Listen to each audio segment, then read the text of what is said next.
Most men think respect is something you earn by doing more, but the truth is, you're probably losing it by doing things you don't even realize you're doing. Not big, obvious mistakes, small, invisible habits, the ones that happen in the middle of a normal conversation, a quiet dinner, a moment when you think everything's going fine. She notices. She always notices. Now be honest with yourself for a second. When's the last time a woman you cared about looked at you with that look, that quiet admiration, where you didn't have to say anything and she just trusted you?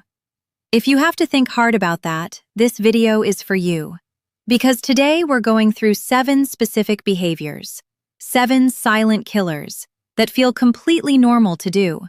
Some even feel like the right thing to do. And that's exactly what makes them so dangerous. Stay with me until the end, because number 7 is the one most men never even consider. It lives underneath everything else. And if you can address that one honestly, the other 6 become almost natural to fix. Here's something most men were never taught. Respect from a woman isn't something she decides to give you.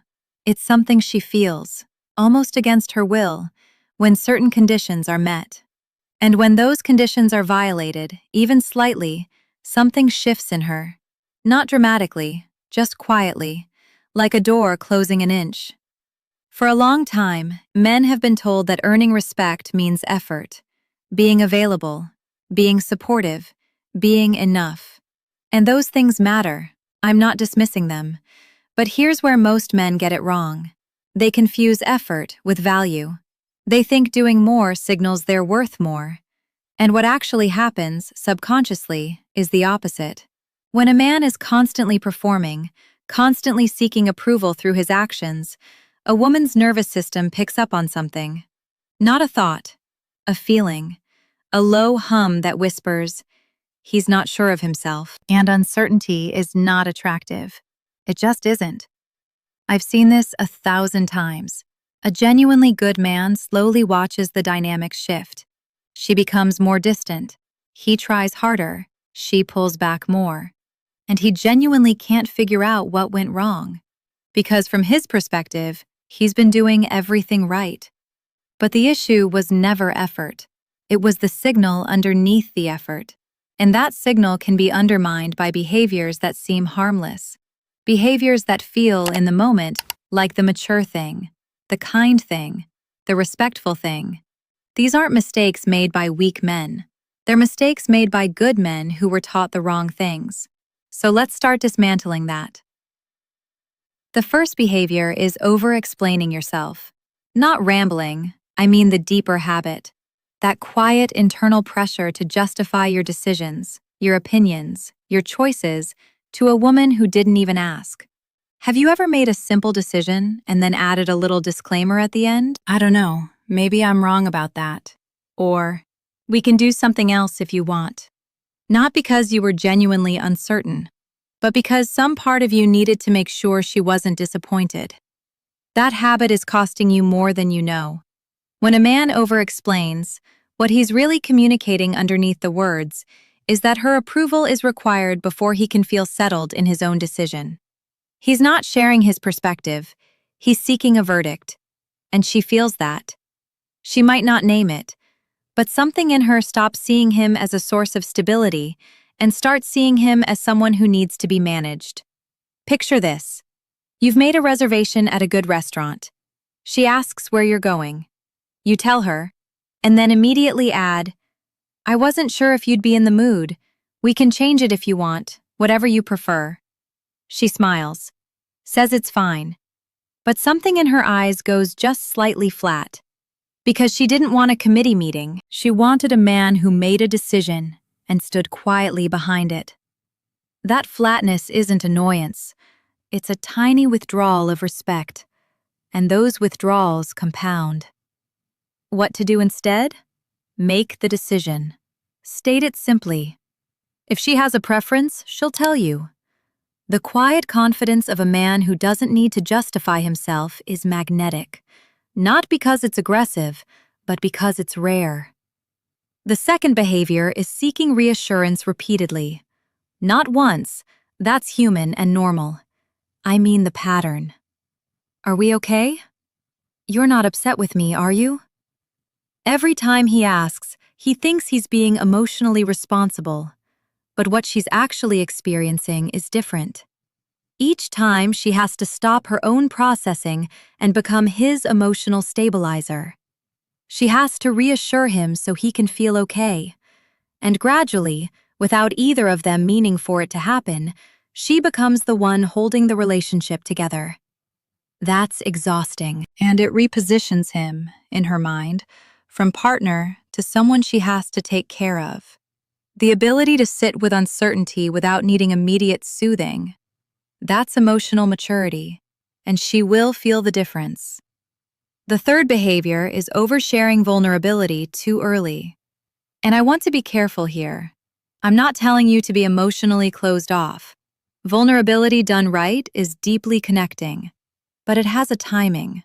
When you share deep insecurity before trust is fully built, it doesn't land as courage. It lands as instability. There's a difference between telling a woman months into a real relationship, "I struggled with trusting people and I'm working on that." That's grounded. That lands with respect. And unloading on a third date about your fear of abandonment and how your last relationship broke something in you. One is vulnerability. The other is an emotional transfer that puts her in a position she didn't agree to. Let depth develop at the pace of trust. The man who doesn't rush to be known feels worth discovering. The fourth behavior does more quiet damage than almost anything else on this list. It's losing your own life. Not dramatically, gradually.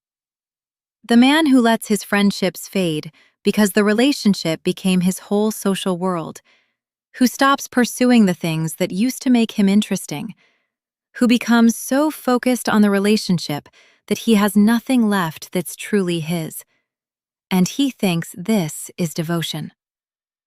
But here's what she's actually experiencing.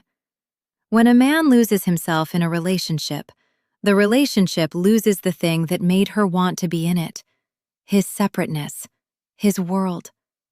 The sense that he existed before her and would exist fully if she weren't there. That separateness isn't distance. It's the thing that makes intimacy feel like a choice rather than a dependency. When it disappears, she feels a man who needs her to be his entire world. And that's not romantic. That's pressure. Her good mood becomes his good day. Her distance becomes his crisis. Real love doesn't require you to disappear. Protect your life, deliberately. Keep the friendships. Return to what you stopped doing. Be someone she fits into, not someone who reshapes himself entirely around her.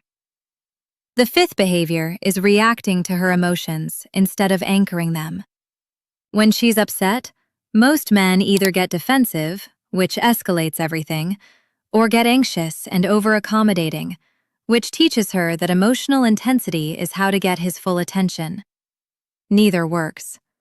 What she's actually looking for, even if she can't articulate it, is a man who stays steady when she isn't. Not cold, not dismissive. Steady. The man who communicates through his energy alone. I'm not going anywhere, and this isn't bigger than us. That steadiness is one of the most attractive things a man can offer. Almost no one talks about it. The sixth behavior is negotiating your standards away, not compromising. Compromise is healthy. I mean the quieter thing. The slow lowering of what you're willing to accept because you're afraid of conflict, or afraid of losing her, or afraid of being seen as difficult. And what happens without fail is that she loses respect for boundaries she was never shown. She can't respect a line she doesn't know exists.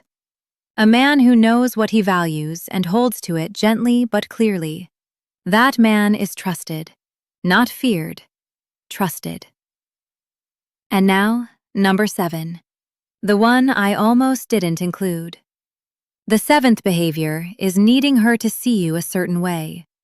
Not needing her love, not needing her presence, specifically needing her to see you as capable, as strong, as worthy, as good enough. The quiet, constant background hum of a man whose self-image depends on her perception of him.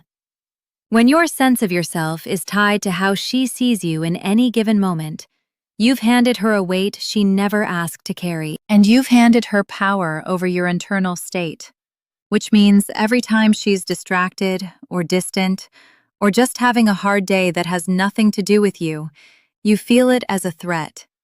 You start managing her perception instead of just being yourself. You do kind things, generous things, but underneath them runs a quiet question. Did that land? Does she think more of me now?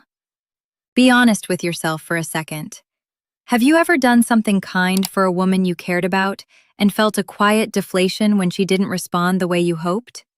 Not because the kindness wasn't real, but because some part of you needed the receipt. That deflation is the signal. That's the behavior telling on itself. The men who don't carry that tension, the ones who are kind without needing it confirmed, who exist fully without needing to be seen a certain way, those men create something completely different. A feeling of safety, of rest, because she knows his sense of himself doesn't depend on her, which means she's free to just be with him, without managing, without performing. And that freedom is where real intimacy lives.